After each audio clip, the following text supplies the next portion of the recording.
In the heart of the City of Angels, a dark secret lies buried under the shadows of time.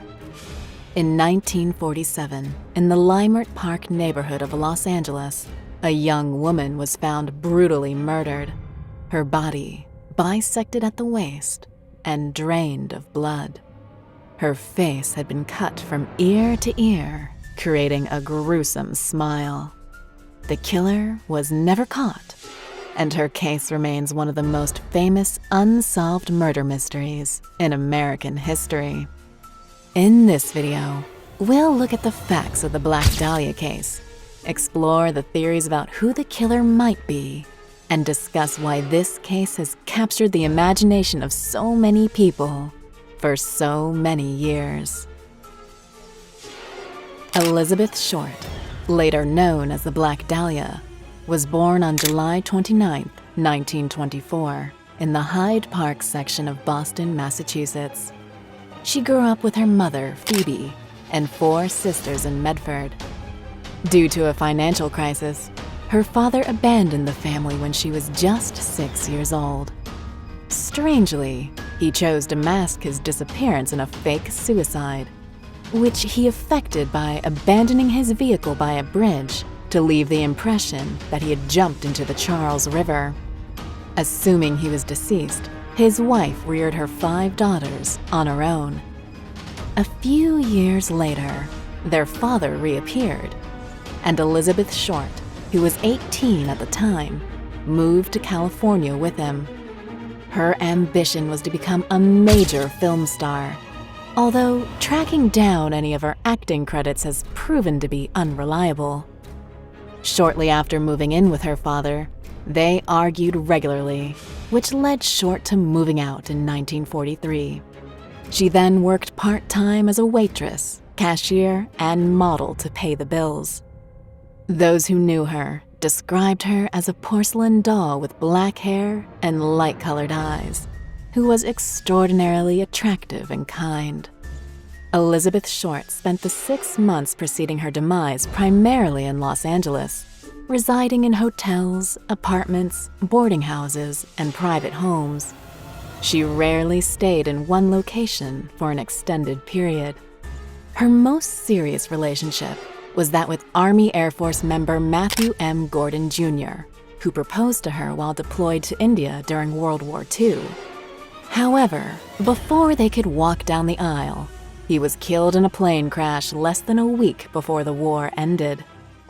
A year later, in 1946, she spent time with Lieutenant Gordon Fickling at the Naval Reserve Air Base in Long Beach. Her last known paramour was with 25-year-old married businessman Robert "Red" Manley. The two had returned from a trip to San Diego on January 9, 1947, when Manley dropped Short off at the Biltmore Hotel, where she had planned to meet her sister for lunch. Elizabeth apparently told him she planned to return to Massachusetts the following day, but this final statement was confirmed to be false. Red Manley would have been among the last individuals to have seen her alive. On January 15, 1947, Elizabeth's body was discovered strangely positioned in a vacant lot on South Norton Avenue. The details of the crime scene were extremely shocking. The body had been cut in half and drained of blood, leaving the body unnaturally pale. Her body had been cleaned with gasoline, her upper torso laying a foot away from the lower portion, having been sliced in half at the midriff with surgical precision. Her legs were broken with a mallet, and her uterus, spleen, heart, and intestines were removed. She had large sections of skin cut from her body in a genuine act of slaughter. Most haunting of all was her mouth, which had been slashed from her lips to her ears, leaving her with a ghastly Glasgow smile. Police instantly latched onto the deliberate positioning of her body. The separation between the upper and lower half, her intestines tucked beneath her, her arms bent at right angles and splayed above her head, and her legs placed apart. According to investigators, the victim was bound for at least 3 days and subjected to the cruelest forms of torture. The autopsy revealed that she could have passed away between January 14th afternoon and January 15th morning. She died from shock brought on by her severe facial lacerations and a cerebral hemorrhage. Her fingerprints were sent to Washington, D.C., where they confirmed her identity using a 1943 police report for underage drinking. A reporter from the Los Angeles Herald-Express immediately arrived at the crime scene and took several photographs of the incident.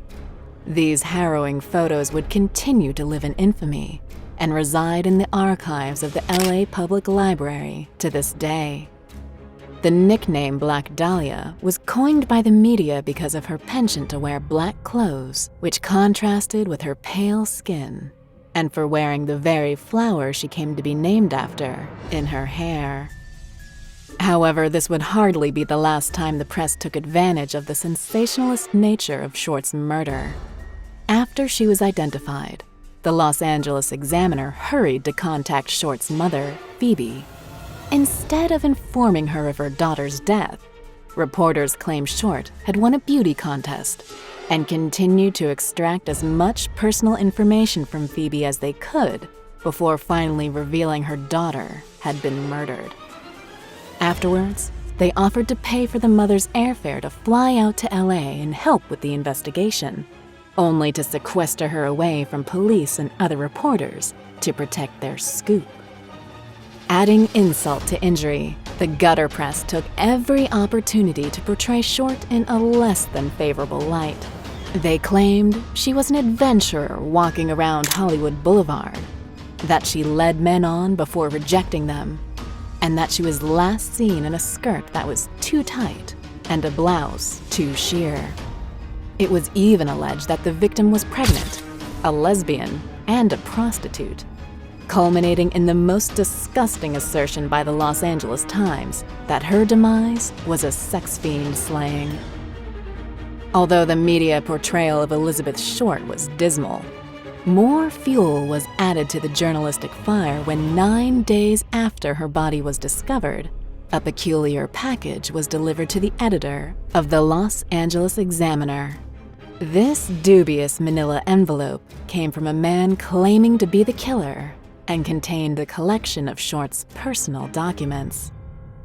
Everything was covered with gasoline, so the police couldn't find any traceable fingerprints. The envelope had been cleaned the same way the body had, lending credence to the idea that the sender was indeed the murderer. The sender comprised a message with horrifying cuts from newspapers and magazines, stating that he would turn himself in only if they gave him 10 years in prison. He called himself the Black Dahlia Avenger. Among the items sent to the newspaper was a planner, property of Mark Hansen, the owner of a chain of movie theaters and a famous nightclub in the city. According to rumors, he was obsessed with Elizabeth, and it was known that Mark and his wife housed her for a while in their apartment. Although he became one of the main suspects, Mark Hansen had contacts in the police department and was declared innocent. As one might expect, the last man to see her alive, Manley, was one of the initial suspects, although he was cleared after passing multiple polygraph tests. Despite being proven innocent, he was hospitalized for nervous breakdowns and auditory hallucinations a few years later. On January 26, 1947, the newspaper received another letter from the supposed killer. This time, he stated the exact place where he would turn himself in. Police converged on the meeting spot and waited, but to no avail. He changed his mind and vanished. No one ever heard from him again. The Los Angeles Police Department conducted a thorough investigation. More than 750 people were working on the operation, bringing more than 150 suspects, but making 0 arrests. The city council offered a $10,000 reward for anyone who could give significant leads about the case. Due to this, more than 50 men and women gave false confessions, claiming to be responsible for the murder, which caused more chaos and confusion. Most documents from that time are now lost, or at least closed to the public. In 1999, homicide detective Steve Hodel studied the case intensely and boldly concluded that his father, George Hill Hodel, a prime suspect in the past, had been the real killer of Elizabeth Short. Because the corpse was found mutilated with incredible precision, many investigators presume that only an experienced doctor or surgeon could have been responsible. Subsequently, many doctors were accused. Among them was Steve's father, George Hodel, a respected doctor. He had studied surgery and had a clinic that specialized in sexually transmitted diseases. His practice was just a few blocks away from the Biltmore Hotel, where Elizabeth was last seen alive. Steve believes Elizabeth might have been one of his father's patients, and, according to witnesses, they might have been lovers as well. Steve also believes that his father might be responsible for the crimes of the Zodiac Killer, another criminal who remains unknown. Added to this, George Hodel's psychological profile matched, to a great extent, the wicked nature of those crimes. He had been charged for abusing his daughter. There existed proof that linked him to his secretary's death, and also the illegal abortions performed at his clinic. Peculiar recordings of George Hodel came to light in 2003, in which he admits to being one of the suspects in the Black Dahlia murder, and concludes by saying that they could never prove him guilty. The strange position in which the body was found, particularly the angle of her arms, also resembled a painting called Minotaur by famous surrealist painter Man Ray, a close friend of Dr. Hodel, with whom, supposedly, he shared dark fantasies. It's been speculated that Short's murder was part of an artistic piece in association with this warped friendship. Another suspect was George Knowlton. After undergoing recovered memory therapy, his daughter Janice confessed to seeing her father kill Elizabeth Short. She claimed her father and Elizabeth were having an affair, and that she was staying in their garage when the crime occurred. Supposedly, Janice had assisted her father in dismembering the body. The Black Dahlia case was associated with the lipstick murders that occurred in Chicago a year before, for which William Herons was officially charged. According to the investigation, the calligraphy of the messages written with lipstick matched to a large extent with the letters sent by the apparent Black Dahlia murderer. William Herons was sentenced to 65 years in prison, becoming Chicago's longest-serving prisoner. He claimed he was a scapegoat and condemned to have suffered police brutality and that they had forced him to confess. There are many other suspect theories involving a folk singer, doctors, and even the editor of the Los Angeles Times magazine, Norman Chandler, who supposedly got Elizabeth pregnant when she was working as a prostitute, and then hired a gangster to kill her. Surprisingly, many Hollywood stars were also implicated. Some believed that there was a high-class satanic cult where people from the industry performed sexual rites. As unbelievable as it sounds, even people like Walt Disney and Orson Welles were in this unfavorable spotlight. 3 months before the crime, Orson Welles had created the set called the House of Mirrors for his film, The Lady from Shanghai, where he used several forms cut in similar ways to Elizabeth Short's corpse. To this day, the perpetrator of the Black Dahlia murder is a mystery that is yet to be solved. The Black Dahlia case stands as a testament to human nature's complexity and the human spirit's determination in the face of unsolved mysteries.